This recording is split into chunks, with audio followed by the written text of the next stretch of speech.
All right. Well, thank you all very much for the opportunity to check in. Good afternoon, and let me thank everybody that is here at this remarkable Tri-Tool facility and warehouse in Northern California for the privilege of their time and tour and an announcement we'll be making related to manufacturing support within the industry, focusing on California-based manufacturing. I'll do that just in a moment. I wanted to first, though, begin by updating all of you on the numbers of and trend lines related to COVID-19. I want to make an announcement about one particular county here in the state of California, and then we will introduce this formal partnership with the California Manufacturing and Technology Association in partnership with GoBiz, our state business arm, and Cal OES, our operations of emergency service team. But first, let me just begin with the top line, and that is the total number of new positive cases here in the state of California over the last 24 hours. We report today some 4,890 individuals tested positive for COVID-19. Tragically, we lost 79 lives in the last reporting period, and we have seen a modest increase both in hospitalizations and total number of ICU patients in the state. Hospitalizations went up some 3.3% in the last 24 hours. ICU patient volume went up 4.4%. As I've been doing over the course of the last number of days, we have been marking trend lines that increasingly are headlines across the nation as it relates to positivity rates in the state of California. And I'll remind everybody that positivity rates become foundational as we increase the total number of tests. And remember, just a day or so ago, we announced over 101,000 tests that were completed in a 24-hour period in the state of California. As we increase tests in the state of California, naturally, we are going to see an increased number and total number of individuals that test positive. It becomes, though, important that we look at positivity rates. That's the percentage of those that we test that test positive, to really give us a sign, an indication of what we refer to as community spread. I've noted on charts that I've provided over the last number of days that when we did the first 14-day cohort, going back to April, in terms of the positivity rate, we had spiked at 40.8%. Last 14-day cohort period, that is up to date, that includes the last 24 hours, our positivity rate is at 5.3%. That's slightly higher than the 5.1% we saw a few days ago, and the 7-day trend higher still at 5.7%. So positivity rate in the state of California over a 14-day period, 5.3%. Over a 7-day period, 5.7%. We were able to conduct not 101,000 tests as we did 48 hours ago, but in the last 24 hours, we conducted 77,000 tests. Let me just take a moment on the test to mark a following consideration. I noted yesterday that we've averaged 88,000 tests a day over the last 7-day period. That 100+ thousand testing marked certainly a milestone in the state. I want to say two things about testing. We still need to test more people, number one. Number two, I also want to mark appreciation. Today, we end the formal task force, the testing task force that we put together a number of months ago.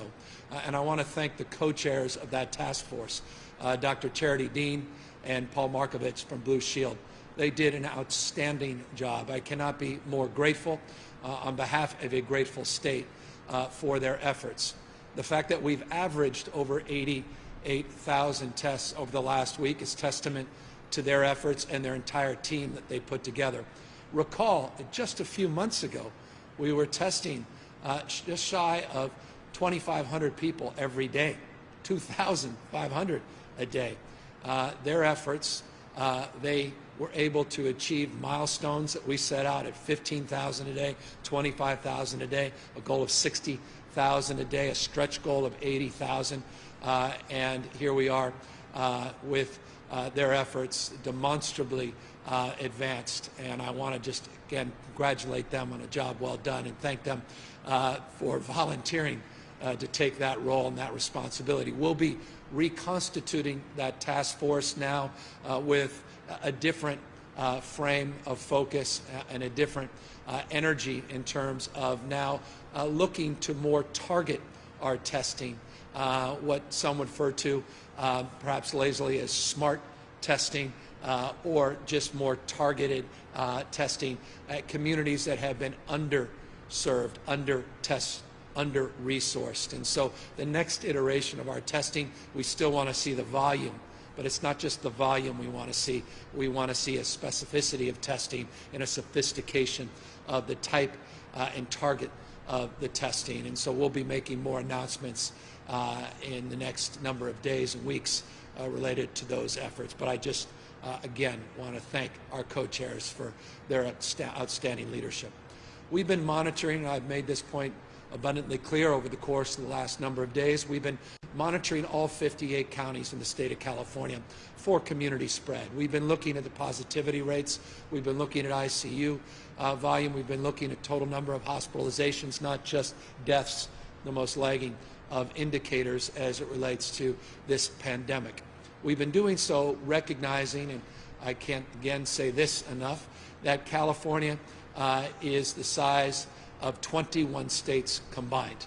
The size and scope and scale of California require a disciplined understanding that there are parts of this state that are very distinct and unique from other parts of this state. So when I begin these presentations, as I've done today, I talk in the aggregate. But again, none of us live in the aggregate.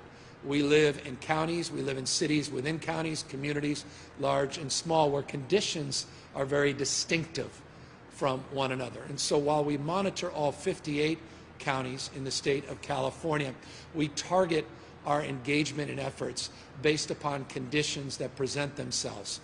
We talk in terms of these attestations. These are the guidelines that we put forth at a state level that must be met in order for counties to come forward with their health officials, their health directors, and their county representatives to attest that they have plans, protection plans and containment plans for this virus. Those are point in time.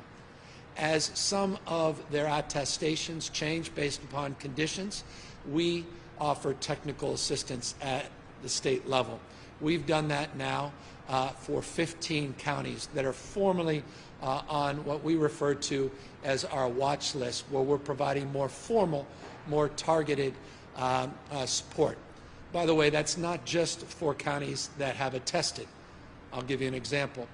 Imperial County has never moved forward with an attestation because they recognize they couldn't meet the criteria the state of California has put forward. But nonetheless, we are engaging them with technical assistance. They're one of 15 counties that we're actively working to address considerations, concerns, trends within their various counties. As it relates to Imperial County, we've made it abundantly clear over the course of many, many weeks, arguably over the course of many, many months, that Imperial County's conditions required a unique set of support and counsel. And as a consequence, we have made it clear over the course of many months now that we've been sending additional resources down into Imperial County. Imperial County is unique in this respect. We have now had over 500 individuals transferred out of the hospital system in Imperial County just over the last 5 weeks. We've averaged anywhere on a low of 15, but more, about 17 individuals every single day that we're transferring out of their system, decompressing their system in the county, and then providing supports in surrounding counties. What has become crystal clear over the course of many months is these interventions, while they've been forceful and they have been helpful and certainly allowed for decompression of that hospital system, provided additional supports, that we are now in a position where we are working with county officials and advising them to pull back and once again reinstitute their stay-at-home orders. We have been working with county health officers and with their city administrator. And I just want to thank the county health officer, city administrator, members of their elected body for their stewardship and their support and their collaborative spirit over the course of many, many weeks, including the conversations that we had today with our key health officials. They are going to be convening their county supervisors and county leadership over the course of the next few days and making a determination to lead that effort at a local level. We are advising and counseling them to move forward and reinstitute the stay-at-home order, but they will move at their discretion. If they are not able to come to some consensus, I am committed to intervening, as is my role and responsibility as governor in the state of California. But I am confident in their capacity to make that determination for themselves based upon, again, the criteria of conditions that continue to persist in the county. Let me underscore what those conditions include. Not only the need to decompress their hospital system because they simply can't absorb the number of patients with the limited resources in that county, but also a positivity rate. I noted a positivity rate over a 14-day period in the state of California at 5.3%. The positivity rate over a 14-day period in Imperial County is approaching 23%.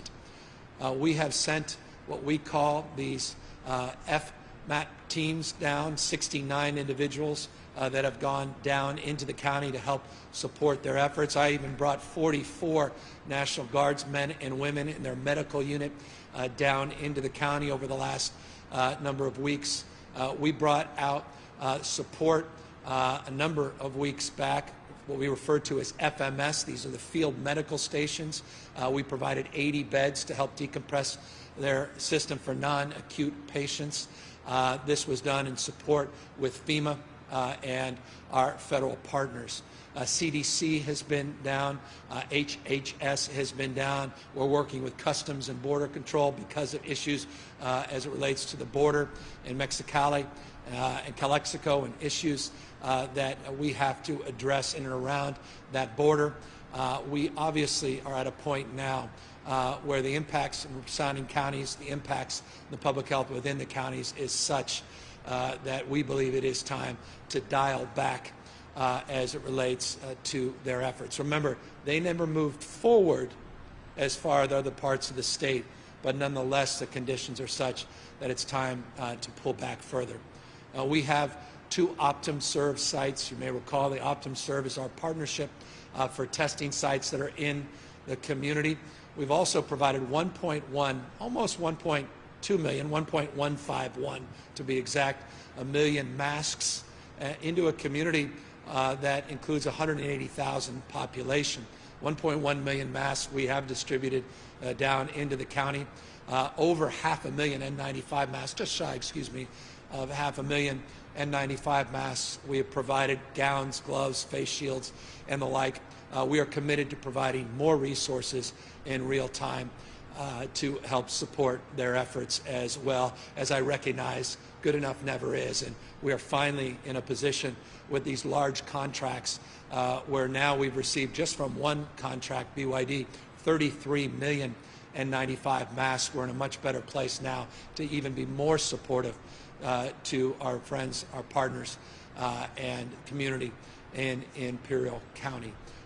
And so these are the efforts that we wanted to update you on today. We continue to press even more efforts. I want to just acknowledge Vice President Pence, who has reached out and to support those efforts in the county proper. I want to thank credible leadership, Bob Fenton and FEMA, and their partnerships and their stewardship and focus on the needs of this county. And I want to just thank our team that includes the Department of Labor, includes EMSA and partnerships there. It's Department of California Department of Public Health that has strike teams down there.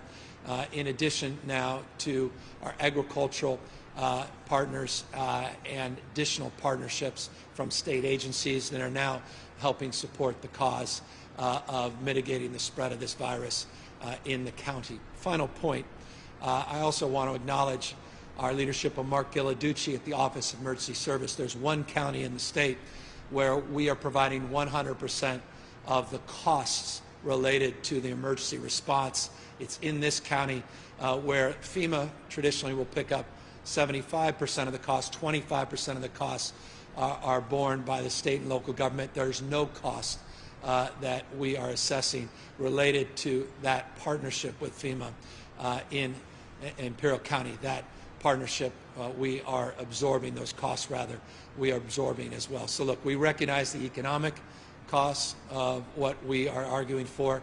We recognize the economic costs that COVID-19 has already impacted on the community, but we recognize now our responsibility to keep people healthy, keep people safe, and step up our efforts. So 15 counties overall that we're monitoring very, very closely. All 58, of course, that we have oversight and continue to monitor. Numbers, 4,890 positive tests, a little bit better than yesterday, a little bit better than that record number north of 7,000 a few days ago. But these trend lines over the last 7 days, over the last 14 days, are disturbing, and that's why I cannot impress upon people more to wear these masks when they cannot practice physical distancing, to continue to be vigilant about the spread of this virus. We are entering into a weekend where so often it's the case, people let their guard down. Do not be one of those individuals.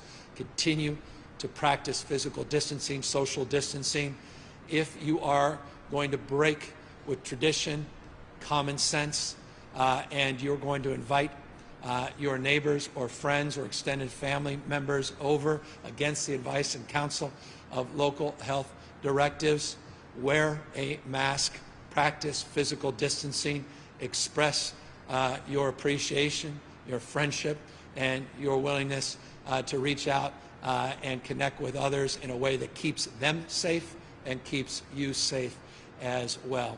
That said, and I will repeat this message before I let you all go, unless you want to turn off this communication, which I appreciate.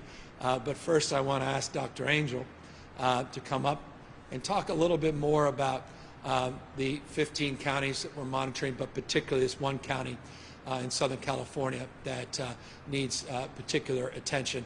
And then I'll get to why we are here at this wonderful warehouse facility in the first place, update you on a new partnership to help support California manufacturing and help support job creation in the state of California as well. Dr. Angel?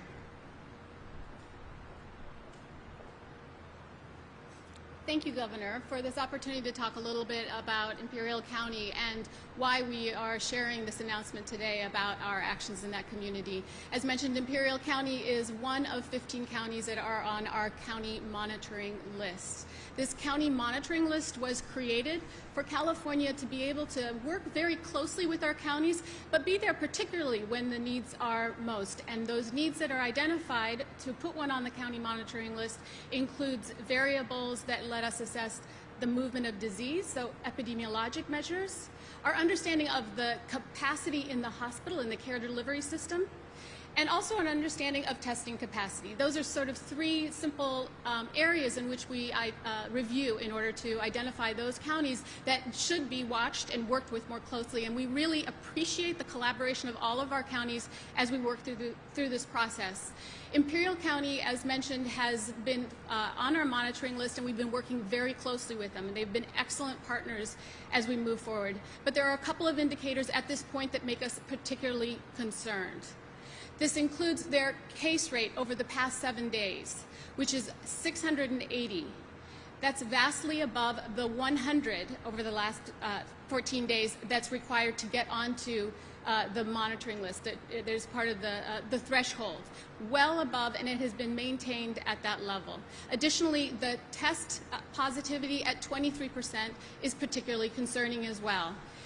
That's well over the 10% threshold that is noted to get onto this monitoring list. The 23% tells us not only that there are many cases, but there are likely very many undetected cases. So that together, combined also with the conversations we have had with the counties, And most particularly, our understanding of the impact that it's having on the care delivery system has moved us to take this much more directed and focused attention effort with Imperial County at this time. So we're working very closely with county officials on this, and we will be working with them as we advise them to be stepping back, moving back from where they currently are in terms of their movement through the stages in California, and looking at ways in which we can work much more effectively through on-the-ground attention and support also from many of our different agencies to help support that county moving back and addressing the really concerning increased rates and continuing increased rates that we're seeing in Imperial County at this time.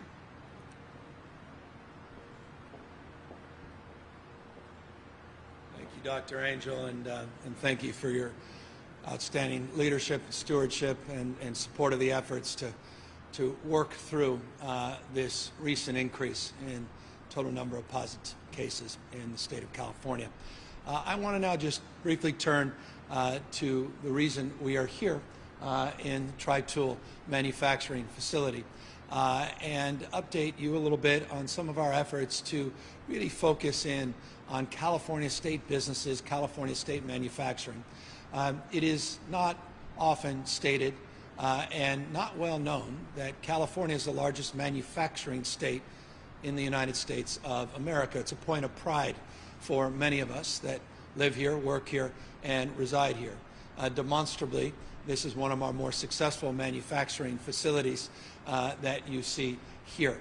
And we're here with a purpose, and that is to emphasize the need for all of us as we work through this pandemic to make sure that California-based manufacturing companies are procuring products for Californians and producing products, for that matter, for the rest of the nation. We want to incentivize more California-based manufacturing, and we want to encourage purchasers of protective gear, gowns, gloves, sanitizers, things like face coverings, face masks, plexiglass shields, and the like. We would want to encourage people to purchase from California-based manufacturers. By the way, that includes the state of California itself. It's not lost on me. The magnitude of this crisis required many of us, including the state itself, not just our federal partners, to purchase so much product to get it at volume overseas. This is an opportunity to learn from this crisis experience and reposition our state. For that matter, we should be repositioning our nation to be better prepared for the second wave of this pandemic, and certainly better prepared for the future to be able to maximize volume at the kind of scale that's required of a state and a nation as large as ours. And so we've been working in partnership with GoBiz, again, our economic development arm in the state, working with California leadership at our Office of Emergency Services to really look at our supply chain needs and to look at the needs of supporting manufacturers in the state of California. That partnership is led, and I'm going to ask Lance to come up here in a moment, by what we refer to in the state as CMTA. And they are the organization that is the champion for more California-based manufacturing. We've been in discussions for the last few months to talk about how we can be more supportive of California manufacturers, how we can encourage California manufacturers to retool their assembly lines potentially to help meet the needs of these critical products, particularly 8 specific products that are non-medical grade products that can help support our efforts in the state of California to keep people healthy and protect them as we work through this pandemic. I have been out, and some of you may have noticed, in some of these manufacturing facilities, Bloom Energy, a number of months ago down in Silicon Valley. They were helping us with repurposing and upgrading some of our ventilators that we had received from the federal government, some from our own cash in the state of California. Today, I'm very pleased that through this partnership with CMTA and a new online portal called safelymakingca.org, safelymakingca.org, that we now have an online portal where people can match their talents, their skills with their needs. This portal is special for a number of reasons. Not only have we vetted the manufacturers, now over 300 that are on this new platform. But we're also making available PPE at no cost to industry associations in this state. I want to repeat that.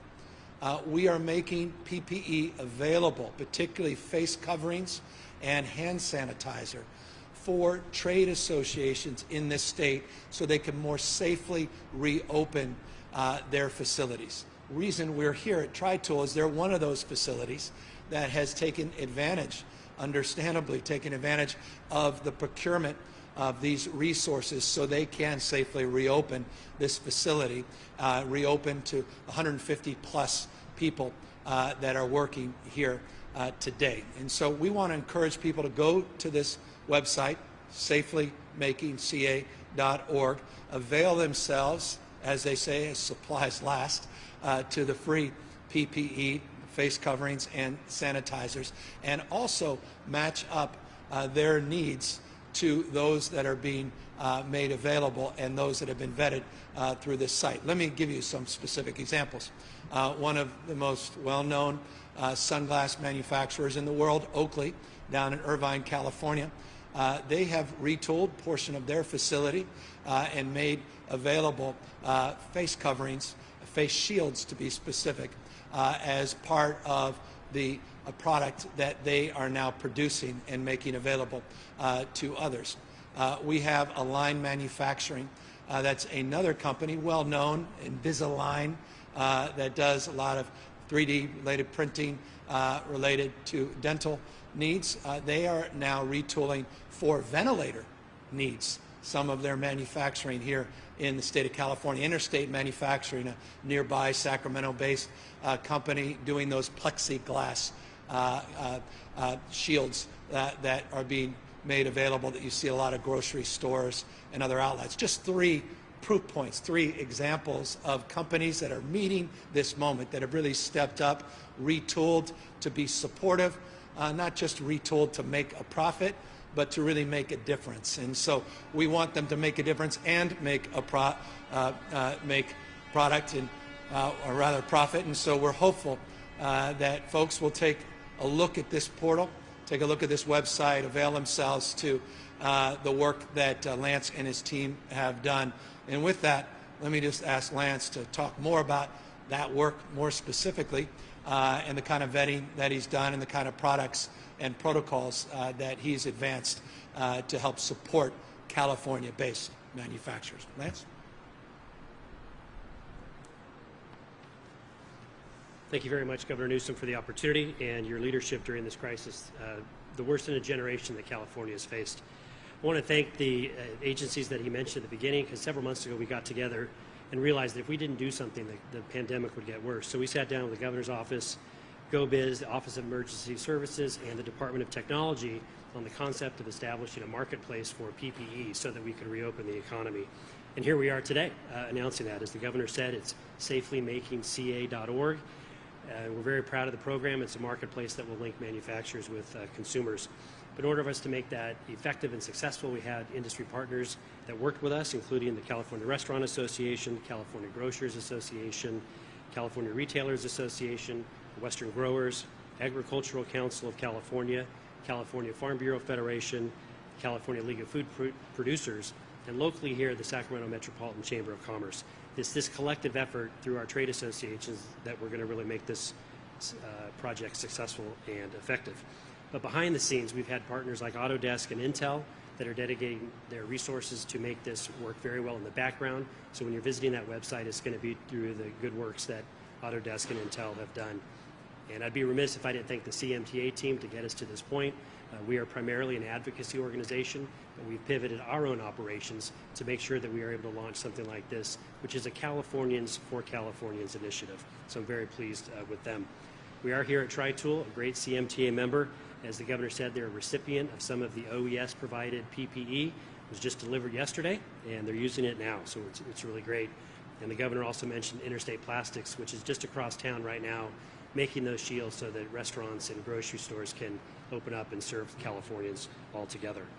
We look forward to this being a successful regional program. That's the magic of it all. And for the coming months ahead, the program will adopt and adapt as necessary. But thank you, Governor, for the opportunity to do this and for helping us launch that very important initiative today.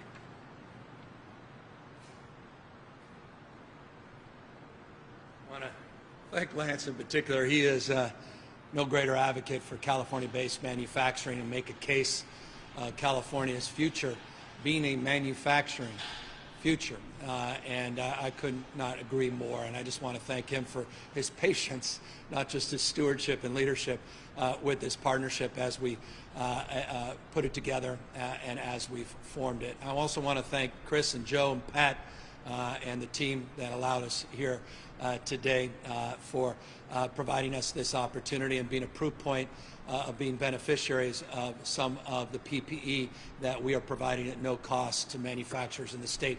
I should note, and I appreciate Lance referencing this, from the Grocers Association to the Ag Council, to the Restaurant Association, we have already distributed 35 million units of PPE within those associations, 35 million units at no cost within those associations already, again, to help us safely reopen the economy in this state. We want to continue to do more as we get more PPE in, as we continue to develop the kind of scale of partnership and capacity with these large contracts that we have procured.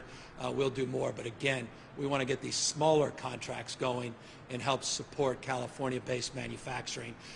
And there's no reason why, after this pandemic's behind us, that we can't, as a nation, create the framework so that we have American manufacturers, California-based manufacturers, that can produce hundreds and hundreds of millions of units of PPE. There's no reason that we can't do that as a nation and as a state. And we're committed in the long haul to do that, but we want some proof points in that interim, and that's what this partnership really is all about.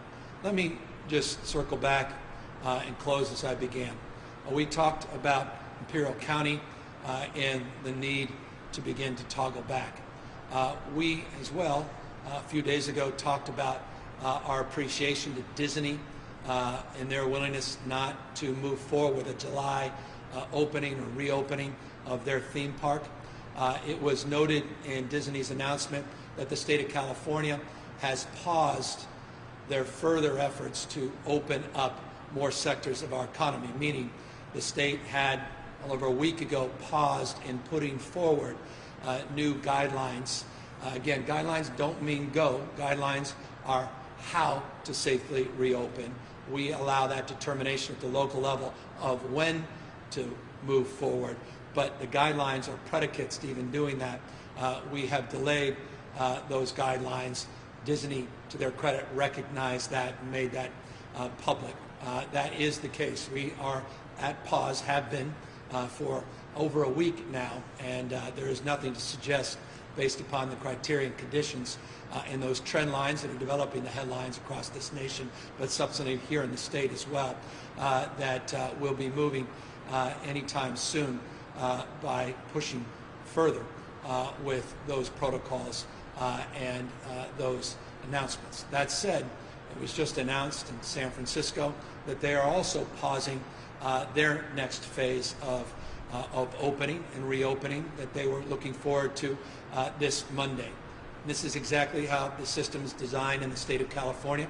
Again, parts of this state, rural parts of the state, parts of the state that haven't been impacted by this pandemic, going at different paces with a dashboard responsibility that we have placed on local health officials that we monitor. Other parts of the state going at different paces and a willingness, again, as always, what we refer to as a sixth indicator. We've talked a lot about last few months to be able to toggle back and working with partnerships at the local level, Imperial and elsewhere. I expect we'll see that kind of pause, the kind of movement you're seeing in San Francisco. We hope to see in Imperial County take shape. So that's the update for the day. And as always, we look forward to answering a few questions. Hi, Governor. Sophia Bolag here with the Sacramento Bee. I'll be asking questions on behalf of the press today.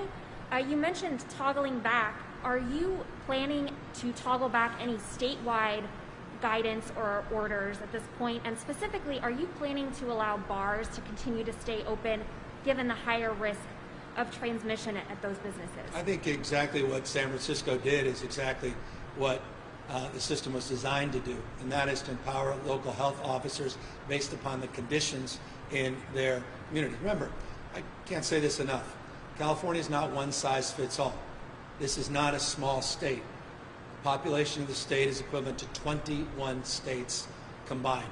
So when you look at the prism of California, the only responsible way to look at it is through a bottom-up lens, not just a top-down lens. Each county being monitored, each county that has unique criteria and conditions, and within those counties, unique conditions as well. One county, Imperial, clearly the conditions persist that have generated consternation, and we are encouraging and advising them to now pull back and reinstitute a stay-at-home order. I'm very pleased the leadership in San Francisco, their county health directors.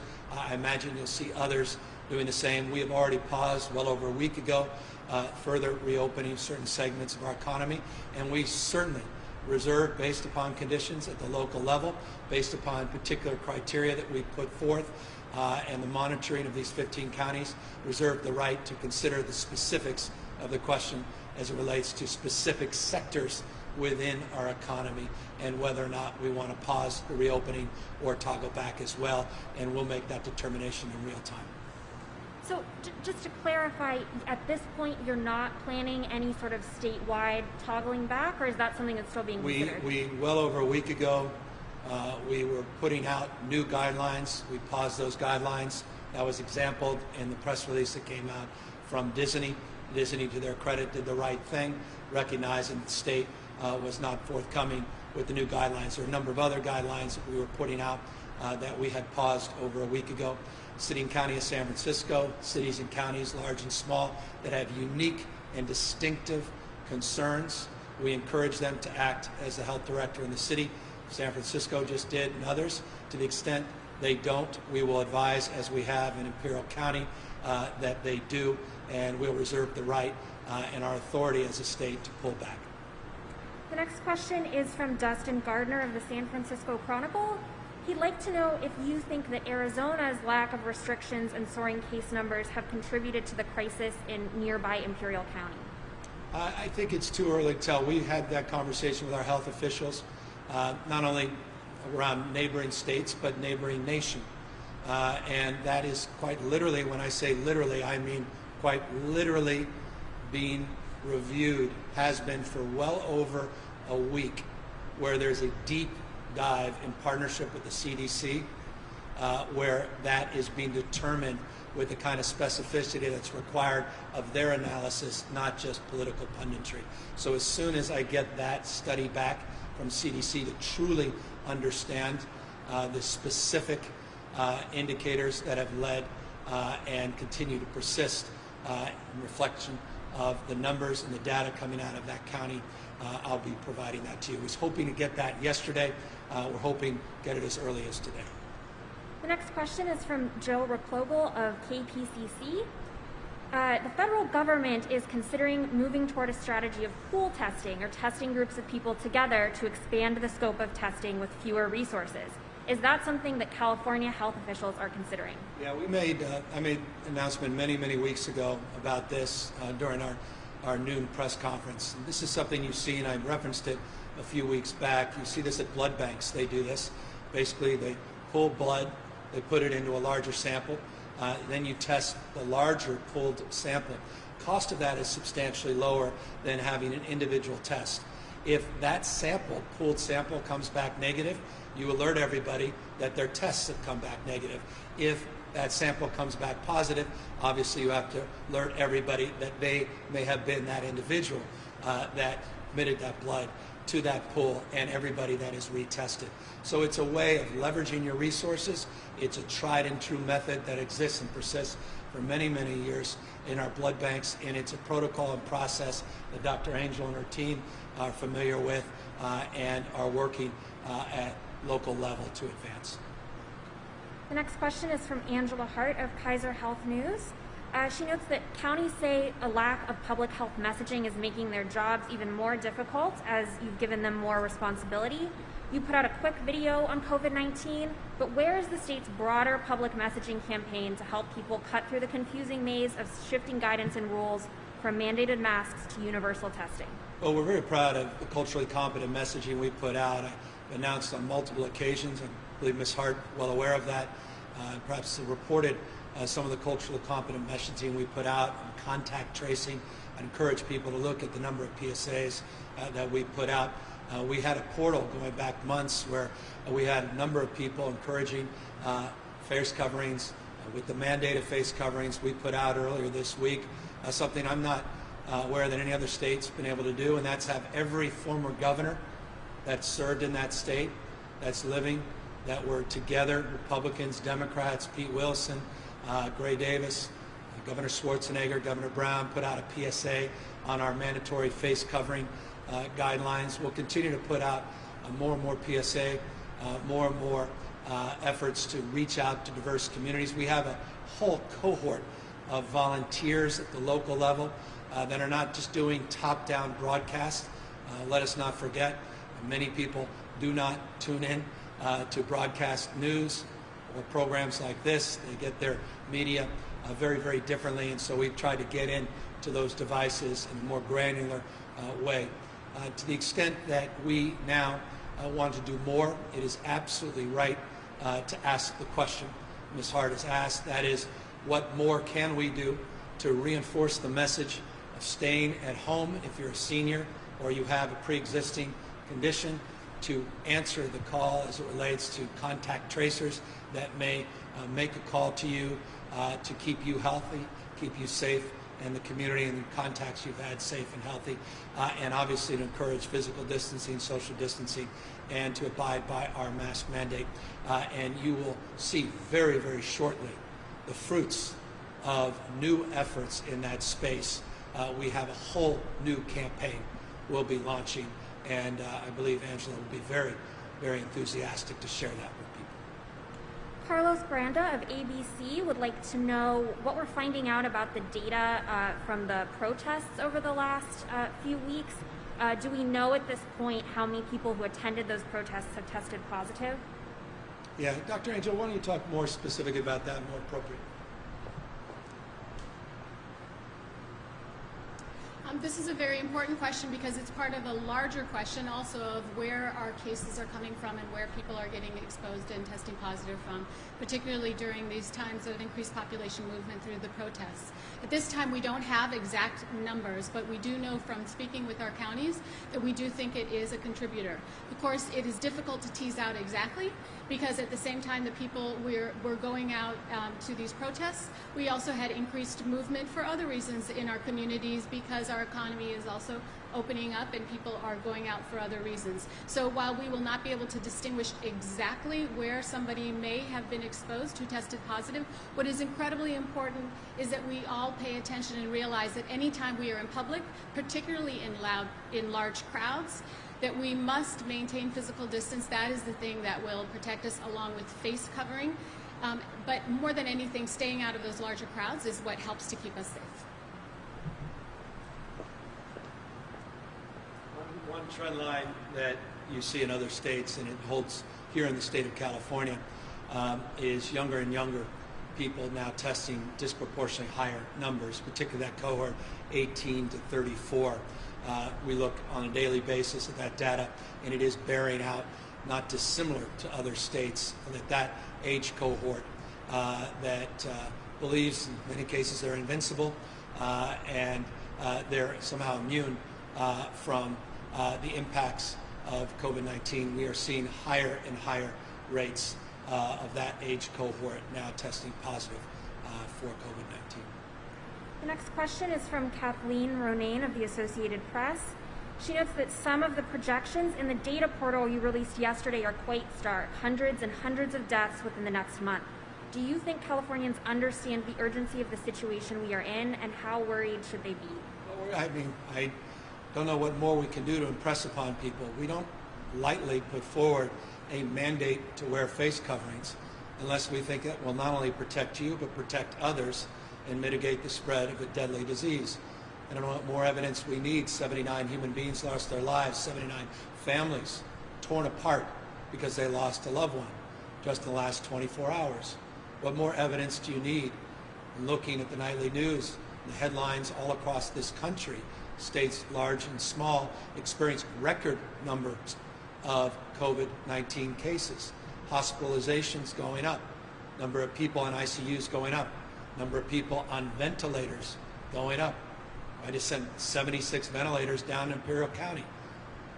We are in the midst of the first wave of this pandemic. We are not out of the first wave. This disease does not take a summer vacation. And let us disabuse ourselves that somehow the lazy punditry that was out there, that somehow this is seasonal disease and triple-digit weather will annihilate it. Look at these states that are seeing unprecedented record increases. There's no correlation in that respect, quite the contrary. So I cannot impress the people more as you move in to understandably a festive mode, reflecting on the birth of a democracy and freedom, and we celebrate our independence as a nation, to do so responsibly.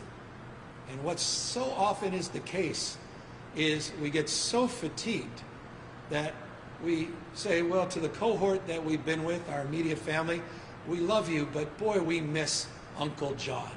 And why don't we bring Uncle John and the kids over this weekend for a festive barbecue?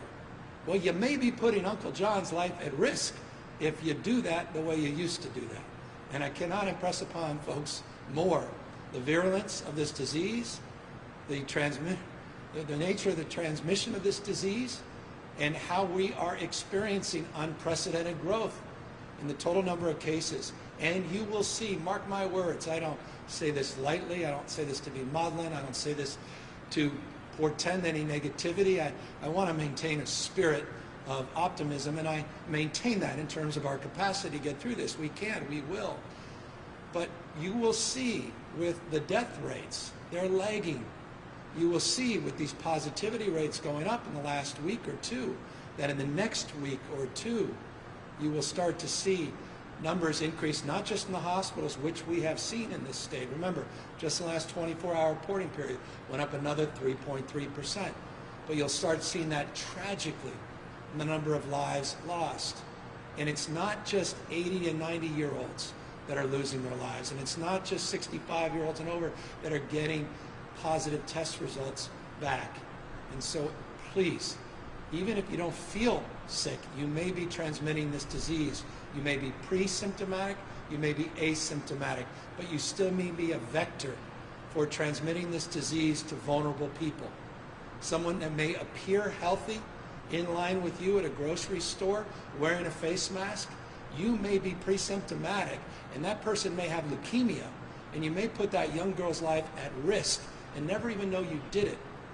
Please, please, practice common sense, common decency. Protect yourself, but also protect others in that environment where you're mixing with strangers, or you're in crowds where you can't practice physical distancing, where you're close and proximate with other people.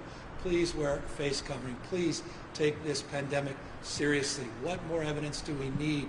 Turn on your nightly news and let us, again, recommit ourselves to your health and the health of our community, the state and nation, and the world collectively we're trying to build. Governor, your administration has really had a focus in the past, month or so on putting out guidance so businesses can reopen safely. Has your administration and have you done enough to inform people about the dangers at these small family and friends gatherings where you say that there's an increase in spread?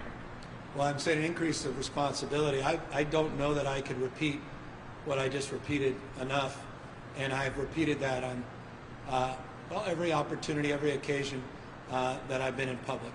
So I'll do more. I'm trying to do these on a daily basis, to the extent I can have multiple messaging, get other messengers, former governors, getting celebrities, getting people that truly can reach out to diverse communities in the state of California, trusted messengers to deliver this message. We've been doing that for months and months and months. I have made this point on ad nauseum occasions. You, among others, have written about it.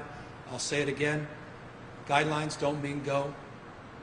that putting out guidelines is how to safely reopen, not when to safely reopen. And I say that also in the context of the way we have organized our reopening strategy in the state. It's not been top down, it's been bottom up. So it has another layer of consideration, and that is local health officers that understand the unique conditions in their community, that also have to attest to conditions and criteria, that also have a responsibility to put out information and guidance at the local level and monitor their success as it relates to safely reopening. You've seen counties that have done that very effectively. Some counties like Imperial that have not been able to even move into that attestation process because they can't meet that criteria. And you're seeing a lot of leadership local level that's also amplifying this message. It's not just one person selling down a vision. It's all of us that have the responsibility to communicate this message. And one thing that communicates the message is not just the substance of wearing a mask, but the symbolism of wearing a mask. Because when you're wearing a mask, you're also sending a message that we're not out of the woods, that we're still in crisis. This pandemic is still real. And that's why it's so important. And we've been reinforcing that on a daily basis, and I'll continue to do as much or more than we have in the past, the next days and weeks and months. And as I said, we paused a lot of the next phases. We're grateful for local elected officials and local health officials for making determinations on their own not to move forward to the next phase. And as we have in Imperial County in the announcement today, we reserve the right to toggle back if we don't see movement at the local level. So I wanted to also ask you about the state budget that lawmakers are slated to pass and send to you today. Your administration had initially asked for close to $3 billion in funding to spend on coronavirus response. The legislature has agreed to a smaller number, about $716 million. Do you think that's going to be enough going forward, especially after the legislature goes on recess to, respond to COVID-19 in the state? Well, I think we will sign. I hope they pass what I believe is a responsible budget under the historically difficult circumstances that have been presented to the state. $54.3 billion budget shortfall. Just 4 months ago, we announced a $6+ billion projected budget surplus, which we believe likely would have been substantially greater than that based upon information that came in terms of revenue growth in the weeks and month after I made my January budget announcement. Under those circumstances, ability and needs to address the needs of so many in this state and desires for people not to see cuts but actually see greater investments, our ability to draw down our reserves in a responsible way, including our safety net reserves, not just our general fund Prop 2 reserves. I believe we're in a position where those numbers will be adequate to the task.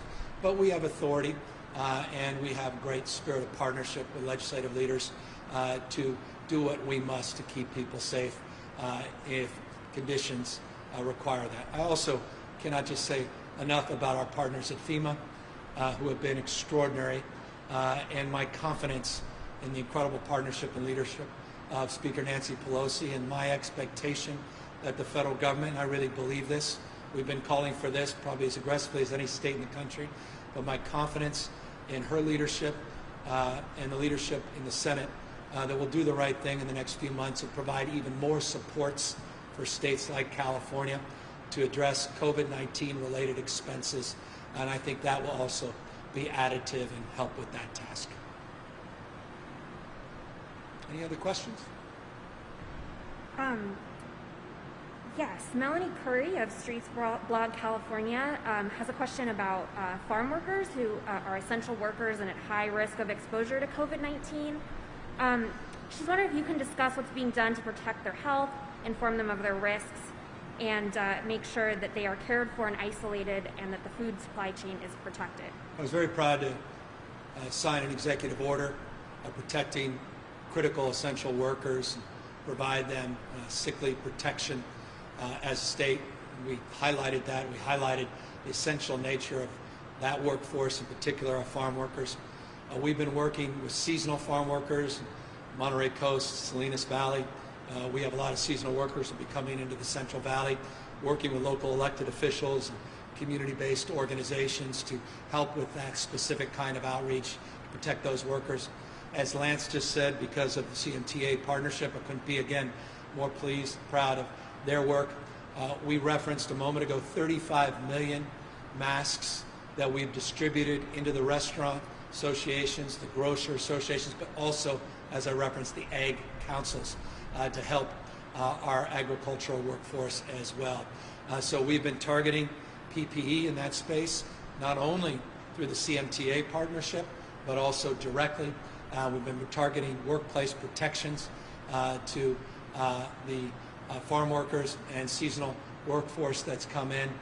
We have a lot more work to do, but we cannot thank our farm workers and those essential workers more, because those are the folks that fed us in the midst of this pandemic, those stay-at-home orders, and we owe tremendous debt to that workforce. And my gosh, if there was any moment in our nation's history, particularly this moment with so much division, consternation, fear of the other, focus on xenophobia and nativism, to pause and reflect on what's on our dinner table every single night, and the champions and the heroes that didn't take a day off, put their lives on the line and risked themselves as we were staying home. It's those farm workers, not just in the state of California, but all over the country, that deserve praise and deserve, finally, recognition. Many, yes, forgive me, that are here without documentation, but we're essential workers that you counted on so you can eat and feed your children. Forgive me for moralizing that, but it needs to be said. It needs to be said much more often than it's been said. And final question from Doug Sovereign of KCBS. As you know, New York and the tri-state area are quarantining visitors from high-risk states. California is still not on their list, but we do exceed their criteria. Have you had any conversations with Governor Cuomo or the other governors about this? Do you agree with their decision to quarantine people from states such as ours?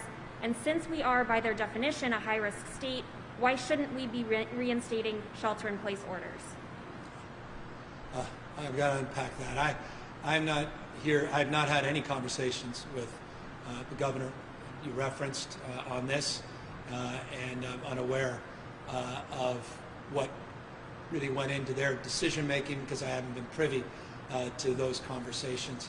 As it relates to what we're doing here in the state of California, we are monitoring the situation in real time. We are advising and encouraging counties like Imperial that have conditions that are presenting themselves to toggle back and to reinduce their stay-at-home order. We are acknowledging as a state well over a week ago that we're not moving forward, that we had already paused the reopening of certain sectors of our economy with guidelines that were coming out, and that was demonstrably example in reference to Disney's announcement a few days ago. I also, just a few moments ago, reinforced my appreciation for local leadership, least of which leadership in the city and county of San Francisco, where I once served, their health department, their mayor, and others that have also made a determination based upon local conditions to pause. We make decisions in real time based on data. I'll reinforce that we currently are monitoring 15 counties. Dr. Angel came up a moment ago to discuss some of the technical assistance we're providing those counties.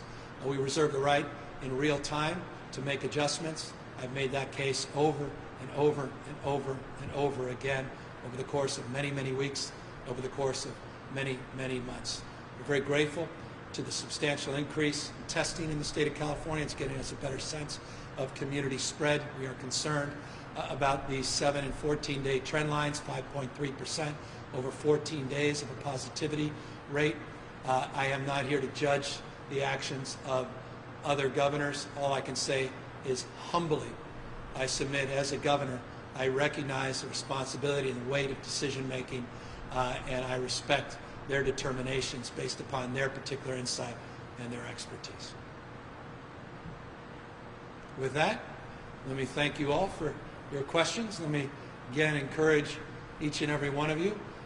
If I haven't been clear, let me reinforce with clarity and conviction: wear a face covering, wear a face mask, not only to protect yourself, but to protect others, and to send a message to people that think somehow we're out of this crisis that we are not out of this crisis. We are still experiencing the first wave of this pandemic. Each county in the state of California is entrusted with deep responsibility and now more and more accountability.